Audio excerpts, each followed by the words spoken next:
ఒకరికి పెట్టడం నేర్చుకో, దాచుకున్నది నీ వెంట వచ్చేది కాదు.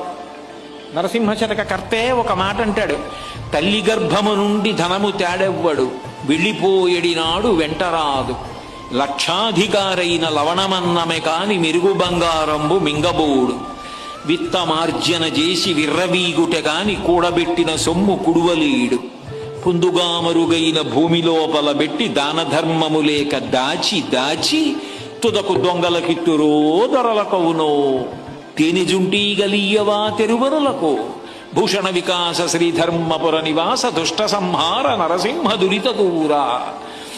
తల్లి కడుపులోంచి వచ్చినప్పుడు తెచ్చుకున్నది ఏదీ లేదు.